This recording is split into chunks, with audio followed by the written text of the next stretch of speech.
حاضرین T V پردے میں سماعت کرنے والی خواتین اسلام، السلام علیکم والعاقبۃ للمتقین والصلاۃ والسلام علی اشرف الانبیاء والمرسلین وعلى آلہ وصحبہ اجمعین، اما بعد فاعوذ باللہ من الشیطان الرجیم، بسم اللہ الرحمن الرحیم، کل نفس ذائقۃ الموت، آمنت باللہ صدق اللہ العظیم وصدق ونبینا رسولہ النبی الامین الکریم، ونحن على ذلك لمن الشاهدين والشاكرين والحمد لله رب العالمين۔ آئیے کچھ عرض کرنے سے پہلے گنبد خضرا میں آرام فرمانے والے آقا، لمبے لمبے ہاتھوں سے بھیک دینے والے داتا، آمنہ کا لال عبداللہ کا نور نظر، پوری کائنات کے لیے رحمت بن کر کے آنے والا مصطفیٰ، نبی سے عشق ہے تو عشق کا اظہار کریں اور محبت کے ساتھ نبی پر درود پاک پڑھیں۔ اللہم صلی علی سیدنا مولانا محمد وآلہ وسلم، صلاۃ و سلام علیک یا رسول اللہ صلی اللہ علیہ وسلم۔ ایک مرتبہ نبی ہو آل نبی کی بارگاہ میں عقیدت اور محبت کے ساتھ پڑھیں، اللہ رب محمد صلی اللہ علیہ وسلم، نحن بعد محمد صلی اللہ علیہ وسلم، صلاۃ و سلام علیک یا رسول اللہ صلی اللہ علیہ وسلم۔ کسی شاعر نے کیا خوبصورت کے انداز میں کہا ہے کہ میرے مولا میری سانسوں کو طیبہ کی ہوا دے دے، میرے مولا میری سانسوں کو طیبہ کی ہوا دے دے، مدینے کا بھکاری ہوں مدینے کی غذا دے دے، مدینے کا بھکاری ہوں مدینے کی غذا دے دے، اور میرے گھر بھی پیدا ہو صلاح الدین ایوبی، میرے گھر بھی پیدا ہو صلاح الدین ایوبی، خدا بیٹی کی صورت میں کنیز فاطمہ دے دے، خدا بیٹی کی صورت میں کنیز فاطمہ دے دے، اور نبی کے چاہنے والوں میں بڑھتا ہے ظلم، نبی کے چاہنے والوں میں بڑھتا ہے ظلم، بلالی صبر دے دے یا حسینی حوصلہ دے دے، بلالی صبر دے دے یا حسینی حوصلہ دے دے۔ جب اس شہر کو کسی دوسرے شہر میں دیکھا تو اپنی زبان میں یوں کہتا ہے کہ میرے مولا اس نئے جسم کو پوشاک پرانی دے دے، میرے مولا اس نئے جسم کو پوشاک پرانی دے دے، گزرے جو تیری یاد میں وہ جوانی دے دے، میرے مولا اس نئے جسم کو پوشاک پرانی دے دے، گزرے جو تیری یاد میں وہ جوانی دے دے، اور لوگ دیکھے تو کہیں گے محمد کا غلام، لوگ دیکھے تو کہیں یہ ہے محمد کا غلام، میرے مولا میرے چہرے پہ کوئی ایسی نشانی دے دے، میرے مولا میرے چہرے پہ کوئی ایسی نشانی دے دے۔ حضرات، جس آیت مقدسہ میں نے تلاوت کرنے کا شرف حاصل کیا، اس آیت مبارکہ کے تعلق سے ایک شعر سنے۔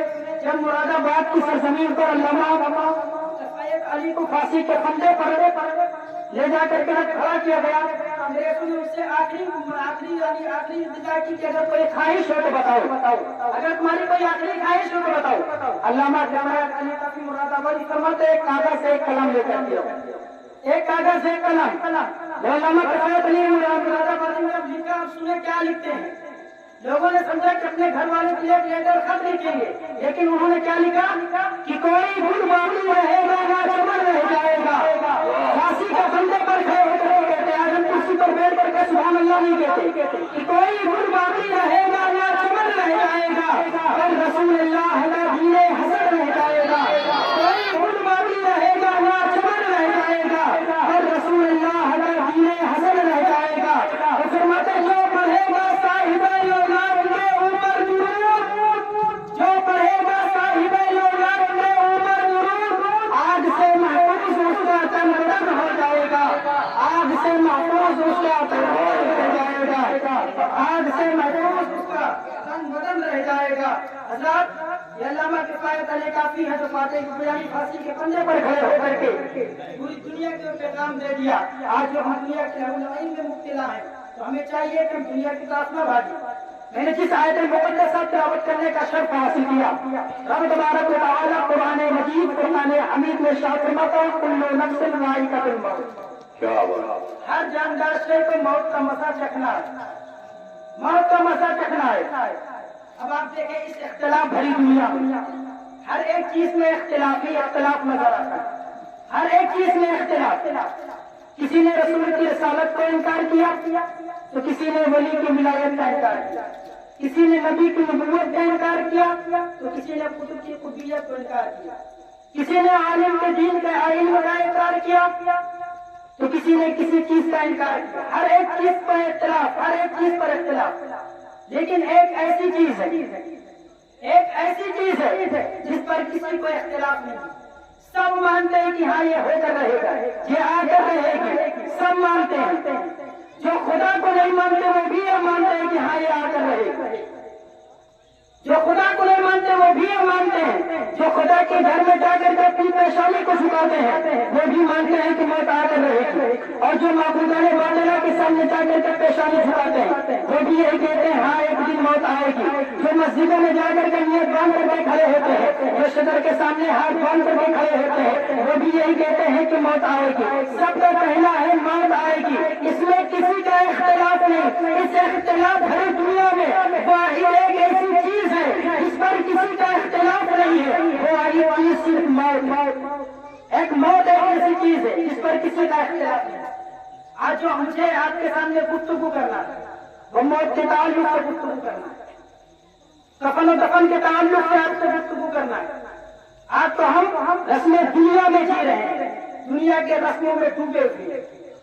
آج ضرورت ہے حقیقت میں یعنی رسم دنیا سے نکل کر کے حقیقت میں قدم رکھنا.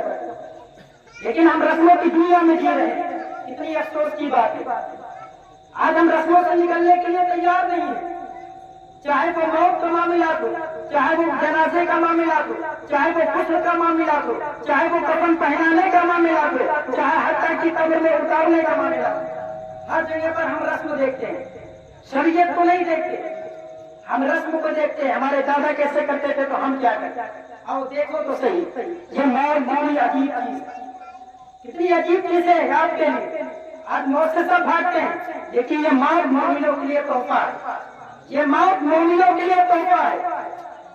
آج اس سے سب بھاگتے ہیں، کہتے ہیں کہ موت سے بھاگو، موت سے بھاگو، موت سے بچو. ذرا سا بخار کی شدت ہوا بے چین و بے قرار، ذرا سا جسم میں پریشانی ہوئی بے چین و بے قرار ہو جاتے ہیں. لیکن یہ موت ایک دن ہمیں آ کر کے رہے گی. ایک دن یہ دنیا چھوڑ کر کے ہمیں قبر میں جانا ہے. ایک دن دنیا چھوڑ کر کے قبر کے حوالے کر دیں گے. آج جس بے اولاد کے لیے ہم کماتے ہیں حرام ہو کوئی فرق نہیں، حرام ہو کوئی فرق نہیں. حرام کی دولت آئے کوئی فرق نہیں، حلال کی دولت آئے کوئی فرق نہیں. سود کا دھندا ہے کوئی فرق نہیں. جس طریقے سے صرف خالی ایک نشہ ہمارے اندر ہے کہ ہم دولت مند بن جائے، ایک نشہ ہمارے اندر ہے کہ ہمارے پاس اعلیٰ بلڈنگ ہو جائے، ایک نشہ صرف ہمارے پاس ہے کہ ہمارے پاس کی گاڑیاں ہو جائے. دولت کس طریقے سے آ رہی کوئی فرق نہیں پڑتا ہے. اگر کسی کا گلا کاٹ کر کے مالدار بنتے ہیں تو بننے دیجیے. اگر یتیموں کے سر سے یعنی یتیموں کے سر سے چادریں کھینچ کر کے ہم اپنے سر پر چادر رکھتے ہیں تو کوئی فرق نہیں پڑتا. اگر ہم کسی کو بے وجہ ظلم اٹھاتے ہیں تو کوئی فرق نہیں پڑتا. صرف خالی ایک نشہ ہمارے نوجوان کے اندر آ گیا ہے، وہ واحد نشہ صرف دولت کا نشہ ہے. آج دولت کے نشے میں اس قدر ہم ٹوٹ گئے ہیں کہ ہمارے آنکھ میں اس قدر پٹی بن گئی ہے، یعنی اس قدر لالچ پٹی ہمارے آنکھوں میں بن گئی ہے کہ ہمیں حرام و حلال کا فرق نہیں نظر آتا ہے، ہمیں سود و بیاج کا فرق نظر نہیں آتا ہے کہ ہمارے لیے جائز ہے کہ ناجائز ہے، یہ ہمارے لیے حلال ہے کہ حرام ہے. کوئی فرق نہیں، صرف خالی دولت آنی چاہیے. اور ذرا دیکھو تو صحیح، آج دنیا کے ہمیں یعنی دنیا میں اس قدر کھو گئے ہیں کہ ایسا لگتا ہے کہ ہمیشہ ہمیشہ کے لیے ہمیں اسی دنیا میں رہنا ہے، ہمیں دنیا چھوڑ کر کے قبر میں نہیں جانا ہے. اور دیکھو تو صحیح، کم یعنی جب جسم سے روح نکل نکلتی ہے، روح جب جسم سے نکلتی ہے تو اس کا حال کیا ہوتا ہے ذرا آپ ملاحظہ فرماؤ۔ موت کے تعلق سے حضور پاک صلی اللہ تعالی علیہ وسلم سے پوچھا گیا کہ موت پر اللہ کا رسول صلی اللہ تعالی علیہ وسلم فرماتے ہیں کہ اگر کسی کے جسم پر یعنی 1000 تلوار ماری جائے، تلوار کا ضرب مارا جائے، اس سے درد جتنا ہوتا ہے اس سے زیادہ موت کا درد ہوتا ہے۔ ذرا سوچے تو صحیح، آپ کے جسم سے جب روح کھینچے جائے گی تو کس قدر آپ کی یعنی درد، کس قدر آپ کے شریر میں درد ہوگا۔ ذرا سا اسٹریس شریر میں لگ جائے تو ہم برداشت نہیں کر سکتے ہیں، ذرا سا اسٹریس ہمارے شریر میں آ جائے تو ہم بے چین و بے قرار ہو جاتے ہیں، ان کا سکون غائب ہو جاتا ہے، رات کی نیندیں اڑ جاتی ہیں۔ لیکن ذرا سوچے تو صحیح، حضرت موسیٰ علیہ نبینا علیہ الصلوۃ والتسلیم ہے، حضرت موسیٰ علیہ نبینا علیہ الصلوۃ والتسلیم ہے، حضرت موسیٰ علیہ السلام فرماتے ہیں انسان کے جسم سے روح کیسے کھینچی جاتی ہے۔ اس کا مثال یوں دیتے ہیں جیسے ایک چھوٹا کپڑا، ایک کاٹن کا کپڑا کسی بھگون یعنی کانٹے دار درخت پر ڈال دیا جائے، پھر اس کو کھینچا جائے، جس طرح وقت دیکھے کسی ببول کانٹے پر کپڑا ڈال کر اس کو کھینچو تو ریشہ ریشہ الگ ہو جاتا ہے، ایک ایک تار الگ ہو جاتا ہے۔ اسی طرح ہمارے جسم سے روح نکالی جائے گی، اسی طرح ہمارے جسم سے روح کھینچی جائے گی۔ ذرا آپ سوچے تو صحیح، اور ایک واقعہ آپ سنو، حضرت یعقوب علیہ السلام، اللہ کے نبی حضرت یعقوب علیہ السلام، کون اللہ کے نبی حضرت یعقوب علیہ السلام، اور حضرت ملک الموت سے دوستی، حضرت یعقوب علیہ السلام اور حضرت ملک الموت دوستی کیا، ملنے کی حضرت ملک الموت حضرت یعقوب علیہ السلام کے پاس آیا۔ ایک مرتبہ حضرت یعقوب علیہ السلام کی بارگاہ میں حضرت ملک الموت آئے، حضرت اسماعیل علیہ السلام آئے، حضرت یعقوب علیہ السلام نے پوچھا کیا روح قبض کرنے کے لیے آئے؟ کہا نہیں، ملاقات کرنے کے لیے آئے۔ حضرت یعقوب علیہ السلام نے فرمایا کہ جب میری روح قبض کرنے کے لیے آنا تو اس سے پہلے کوئی قاصد بھیج دینا۔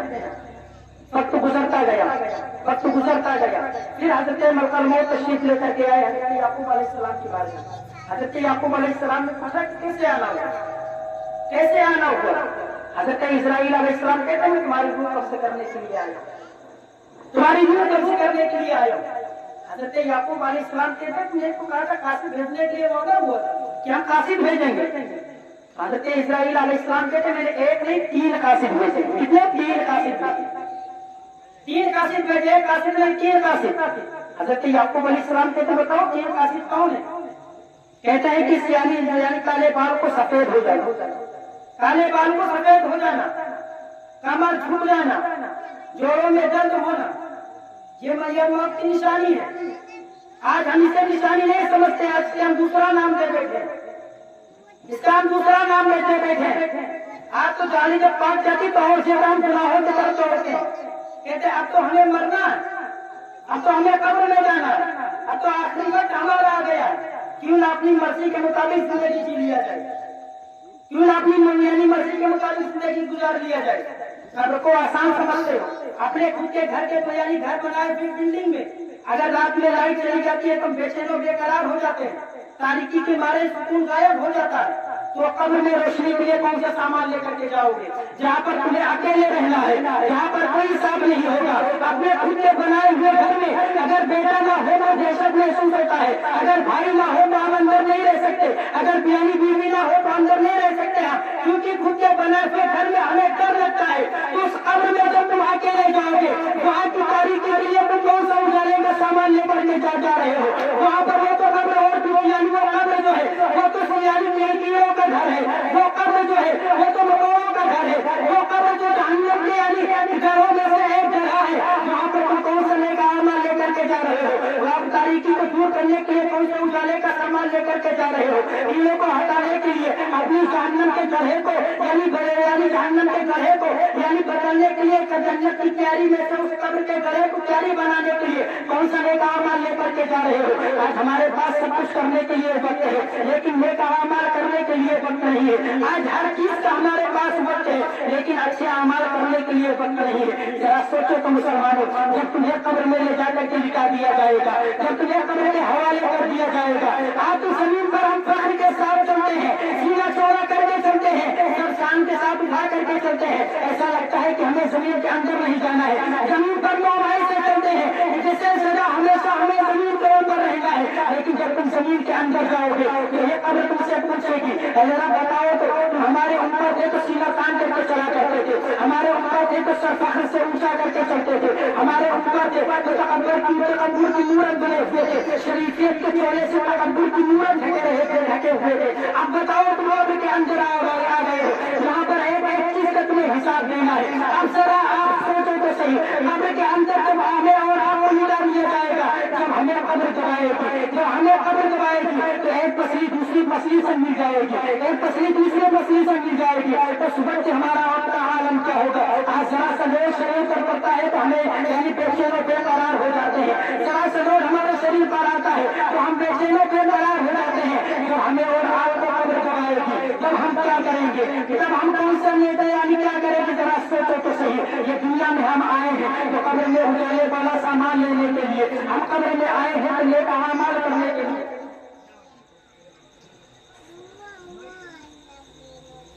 ایک مرتبہ صلاۃ و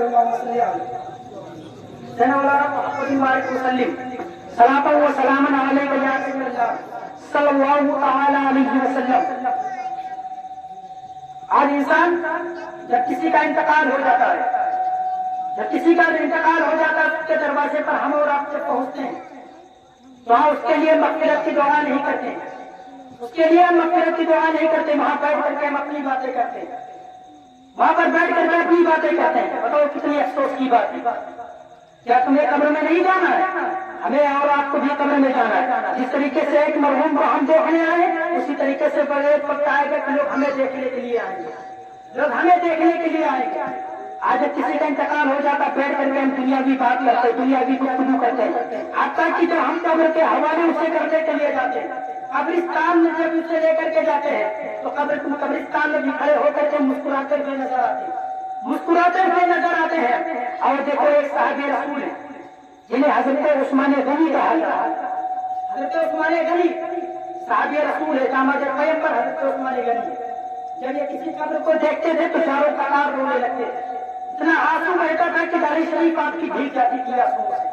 آج تو ہم قبر میں قبرستان میں بھی کھڑے ہو کر کے ہمیں یعنی آپ سے آنسو نہیں گرتا بلکہ مسکراہٹ چہرے پر رہتی ہے، حتیٰ کہ قبرستان میں بیٹھ کر ہم جوا کھیلتے ہوئے نظر آتے ہیں، قبرستان میں بیٹھ کر ہم عیاشیاں کرتے ہوئے نظر آتے ہیں، قبرستان میں بیٹھ کر جو ہے ہم یعنی شراب پیتے ہوئے نظر آ رہے ہیں۔ قبرستان کو جب قبر کو دیکھتے تھے تو بیٹھ کر صحابہ روتے تھے، اور یعنی اللہ کے رسول پیغمبر صلی اللہ علیہ وسلم کے صحابہ حضرت عثمان غنی ہے، جب کسی قبر کو دیکھتے تھے تو چاروں قطار رویا کرتے تھے، اس قدر آپ روتے تھے کہ آپ کے آنسو سے داڑھی شریف بھیگ جایا کرتی تھی، داڑھی شریف تر ہو جاتی تھی آنسوؤں سے۔ اور دیکھو تو کون عثمان غنی ہے جنہوں نے اپنی پوری دولت جو ہے اللہ اور رسول کی راہ میں خرچ کر دیا ہے، پوری دولت اللہ اور رسول کی راہ میں خرچ کر دیا ہے، صرف دولت نہیں اپنی زندگی جو ہے اپنی زندگی کو بھی یعنی قربان کر دیا ہے، ہمیں شہادت آپ نے نوش کر لیا۔ اب کسی کی شہادت کی گواہی اور حج کا میدان دے گا، کسی کی شہادت کی گواہی بدر کا میدان دے گا، کسی کی شہادت کی گواہی خیبر کا میدان دے گا، کسی کی گواہی بڑا میدان دے گا، لیکن عثمان غنی کی شہادت کی گواہی کوئی میدان نہیں بلکہ قرآن پاک دیتا ہوا نظر آئے گا، وہ حضرت عثمان غنی۔ ذرا سوچے تو جو اشرار مبشرہ میں سے ہیں جنہیں نبی نے دنیا ہی میں جنت کی بشارت دے دی تھی، ان کا یہ حال ہے کہ قبر کو دیکھ کر کے زاروں قطار ہوتے، قبر کو دیکھ کر کے زاروں قطار ہوتے تھے۔ اور دیکھو تو کفن کے تعلق سے آپ سنیں، جب کسی کا انتقال ہو جاتا ہے، جب کسی کا انتقال ہو جاتا ہے، جب اسے غسل دینے کی لیے باری آتی ہے، غسل دینے کی باری آتی ہے تو ہمارے یہاں سب سے پہلے ایک رواج چلا ہے کہ فلاں صاحب کو بلا لایا جائے وہ غسل دیں گے، فلاں صاحب کو بلایا جائے وہی غسل دے کے آ جائے۔ کیوں؟ حیات میں تھا تو بیٹا باپ کو غسل دیتا تھا، حیات میں تھا تو بھائی کو غسل دیتا تھا، جسم اور روح کا تعلق ختم ہوا، اجنبی کا سہارا لینا، اجنبی آ کر کے غسل دے، ایک اجنبی کے طریقے سے ایک لوٹا پانی جا کر کے رسمن طور پر ہم ڈال دیتے ہیں۔ بھائی کا انتقال ہو گیا، بھائی غسل دینے کے لیے تیار نہیں، باپ کا انتقال ہو گیا، بیٹا غسل دینے کے لیے تیار نہیں، باپ تو بنائے اپنے باپ کی کمائی ہوئی یعنی دولت پر عائش کر رہا ہے، باپ تو بنائے ہوا گھر میں رہ رہا ہے لیکن باپ کو غسل دینے کے لیے تیار نہیں، اس کو غسل دینے کے لیے تیار نہیں۔ آج ہم نے ایک رسم بنا لیا، کہ فلاں صاحب آئیں گے تبھی غسل کیا جائے، حتیٰ کہ ان کے لیے باقاعدہ انتظار بھی کیا جاتا ہے ہمارے یہاں کہ اگر فلاں صاحب کسی جگہ پر تو آ جائیں تبھی غسل کیا جائے، یہ رسم ہم نے بنا لیا، ایسا کچھ نہیں۔ اور جتنے خاص جتنا عزیز اس کو غسل دے اتنے بہتر ہے، اتنے اچھا ہے کہ اگر کوئی باپ بیٹے کو غسل دے رہا اور اچھی بات ہے، بھائی بھائی کو غسل دے رہا اور اچھی بات ہے، اور اچھی بات ہے، بھائی بھائی کو غسل دے رہا، بیٹا باپ کو غسل دے رہا، بیٹا باپ کو غسل دے رہا۔ لیکن آج ہم نے تو فلاں صاحب کو منتخب کر لیا کہ یہ آ کر کے غسل دیں گے۔ جب غسل دینے کی باری آتی ہے تو ایک رسم ہمارے یہاں ماؤں بہنیں نکالی ہوئی، جب سب کچھ نہلانے کے بعد غسل دینے کے بعد ایک لوٹا پانی لے کر کے آئیں گے عالم صاحب کے پاس، آئیں گے اور کہیں گے اس پر کلمہ پڑھ کر کے دم کر دیجیے، درود شریف پڑھ کر کے دم کر دیجیے، سورہ یاسین شریف پڑھ کر کے دم کر دیجیے، آیت الکرسی شریف پڑھ کر کے دم کر دیجیے۔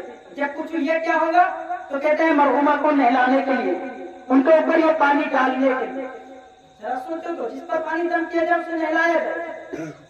اجی جی حالت کہاں پہ سر چڑھ کے بول رہی ہے ہمارے اوپر سے، اس کا شریعت سے کوئی تعلق نہیں کہ کیا ہے میرے بھائی، یہ دم کر کے لوگ بیماروں کو شفا کے لیے پلاتے ہیں۔ آج ہم نے مرحوم کو نہلانے کے لیے سنے، اگر کسی عالم صاحب منع کر دے تو ہماری ماں بہن کہتے تمہیں کچھ معلوم ہی نہیں، تمہیں کچھ پتا نہیں ہے۔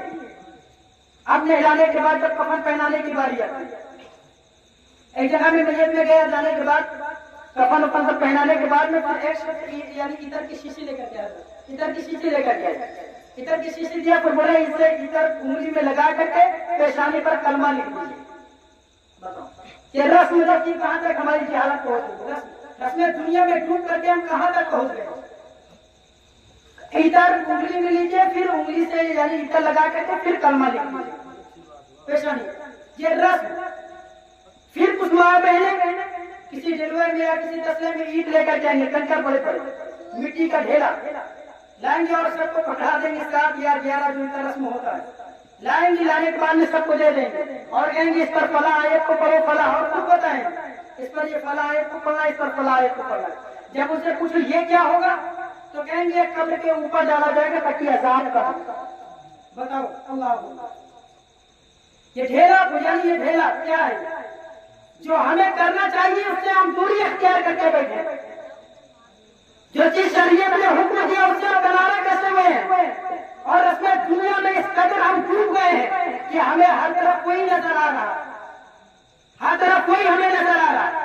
اگر کسی کو منع کیا جائے، روکا جائے یہ آپ نہ کرے تو سب سے پہلا جواب یہی ہوتا ہے ابھی آپ اور پڑھیے، ابھی آپ کے پاس علم نہیں ہے، ابھی آپ کے پاس علم نہیں، ابھی آپ اور پڑھیے، تب آپ کو معلوم چلے گا ڈھیلے پر پڑھنے کا فائدہ کیا ہوتا ہے، لوٹے پہ پانی دم کرنے سے نہلانے کا فائدہ کیا ہوتا ہے۔ تو خدا را آپ خود ان رسموں سے بچیے اور اپنے خاص کر ہماری ماں و بہنوں کو بچائیے۔ ایک یعنی کسی شخص کا انتقال ہوتا ہے تو مرد لوگ جو ہے تقریباً مشکل سے آدھے گھنٹے کے اندر غسل دے کر کفن پہنا دیتے، غسل دے کر کے کفن پہنا دیتے۔ لیکن جب کسی یعنی عورت کا انتقال ہوتا ہے تو اسے 1 گھنٹہ 1.5 گھنٹہ تک لگ جاتا ہے غسل دینے میں۔ اتنی بڑی بڑی مفتیاں وہاں موجود ہوتی،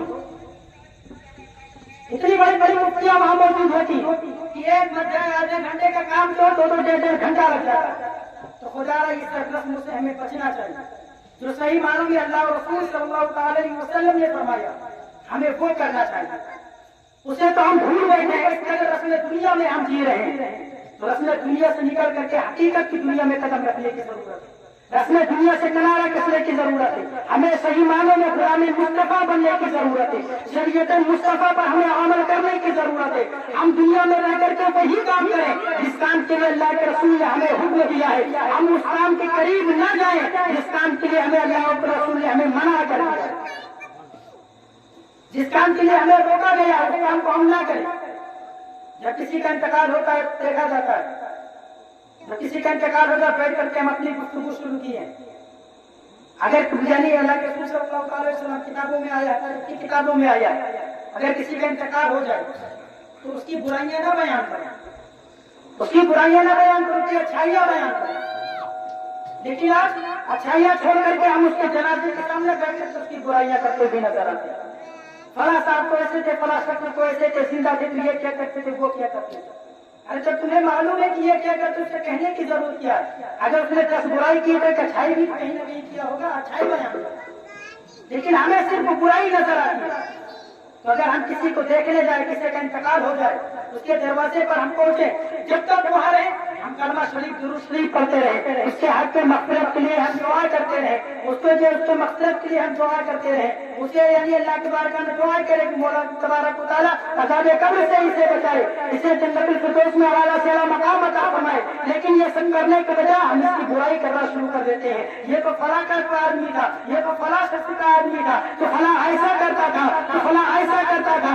ہمیں یہ کرنے کی ضرورت نہیں ہے، جب تک وہاں پر ہم بیٹھے ہم وہاں پر بیٹھ کر کے ہم اس کی بڑائی بیان کریں۔ فلاں تھا تو مسجد میں جایا کرتا تھا، وہاں پر مولا کی بارگاہ میں پیشانی کو جھکایا کرتا تھا، اگر کوئی یتیم تھا تو اس کے سر پر دستہ شفقت پھیرتا تھا، اگر کوئی بیوہ تھے تو اس کے سر پر چادر ڈالا کرتا تھا، اگر کوئی مظلوم ملتا تھا یعنی تو اس کی مدد کیا کرتا تھا، اگر کوئی پریشان حال ملتا تھا تو اس کی پریشانی کو دور کیا کرتا تھا۔ ہم یہ سب نہیں کرتے ہیں بلکہ اس کی غیبت کیا کرتے ہیں۔ ذرا سوچو تو صحیح، آج کہاں تک ہم پہنچ گئے؟ آج ہم کہاں تک پہنچ گئے؟ دنیا چاند تک پہنچ گئے اور ہم اپنے یعنی اپنے آپ تک نہیں پہنچے، ہم اپنے آپ تک نہیں پہنچے۔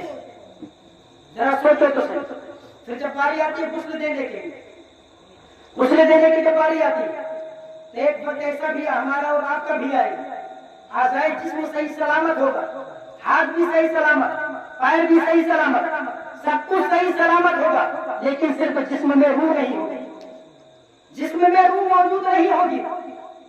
غسل دیا جائے گا، لوگ کہیں گے ادھر فلاں سائڈ کا پانی ڈال دیا جائے، فلاں سائڈ ابھی سوکھا ہے، گیلا نہیں ہوا، دائنی طرف پانی ڈال دیا جائے، بائیں طرف پانی ڈال دیا جائے، اسے اچھے سے غسل کرا دیا جائے، اسے اچھے سے غسل کرا دیا جائے، اعضاء جسم پر اچھے طریقے سے پانی ڈال دیا جائے۔